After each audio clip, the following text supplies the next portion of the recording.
the Sierra Madre Occidental, mountains older than time, rugged, forgiving of nothing and no one. It was here in the 1980s that Los Jaguares were born, not as kings, but as whispers.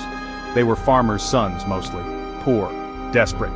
The mountains offered them little, and the world beyond even less, so they turned to the only trade they knew, agriculture. But their crops weren't corn or beans. They grew marijuana. At first it was just a way to survive, a way to feed their families. They smuggled their product north across the border into the eager hands of Americans. The money was good, better than good. It was a taste of power, and the Jaguares were hungry for more. The 1990s, the era of cocaine, the demand exploded and Los Jaguares answered the call. They forged alliances with Colombian cartels, becoming major players in the international drug trade. The Sierra Madre, once their sanctuary, became a launching pad. With cocaine came wealth beyond their wildest dreams. It also brought violence. The Jaguares, once simple farmers, were now ruthless businessmen. They killed to protect their product. They killed to expand their territory. They killed because that's what they did. The turn of the millennium saw Los Jaguares at the apex of their power. They controlled smuggling routes, corrupted officials, and instilled fear in the hearts of millions. Their leader, known only as El Jaguar, was a ghost, a legend whispered in fear. Their brutality became their calling card. Beheadings, torture, massacres. They ruled through fear, and fear was their most effective weapon. They were no longer whispers in the mountains. They were the storm. And the storm was upon Mexico.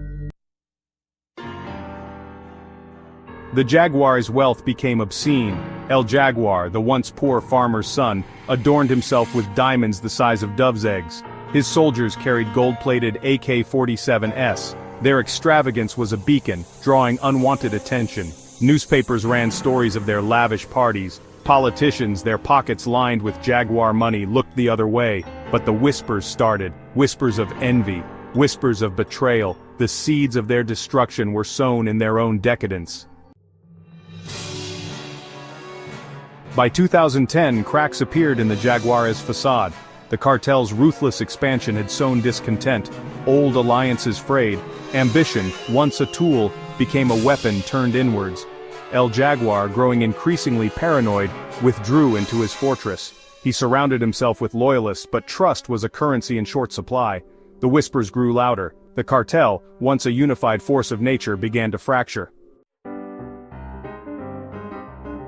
The inevitable finally happened. A splinter group, led by El Jaguar's own brother, Rafael, made their move. They called themselves Los Tigres, the Tigers, a challenge to the throne, a war for control. Brother turned on brother, friend fought friend. The mountains, once united under the Jaguar banner, ran red with the blood of betrayal. The violence always present reached a fever pitch. It was a war that neither side could win. The cartel war, impossible to ignore, finally drew the attention of the Mexican government. Backed by U.S. intelligence and resources, a massive crackdown began. The net began to close in on Los Jaguares. Raids, arrests, assassinations. The once untouchable Jaguares found their world shrinking. Their carefully crafted empire crumbled around them. The whispers, now a chorus, spoke of their demise. By 2015, the reign of Los Jaguares was over. Rafael, betrayed by his own lieutenants, was captured in a daring raid.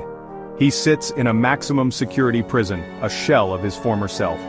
El Jaguar met a more violent end. His body was found riddled with bullets dumped outside a Tijuana nightclub. A message, a warning, the Jaguar was dead, his empire was dust. The story of Los Jaguares is a cautionary tale. A story of ambition, greed, and the corrupting influence of power. They rose from the dust to control an empire only to be consumed by their own flames. The mountains they once ruled are silent now, the whispers are gone, but the legacy of the Jaguar remains, a reminder that even the most powerful empires can crumble, a reminder that all reigns, no matter how brutal, must eventually come to an end.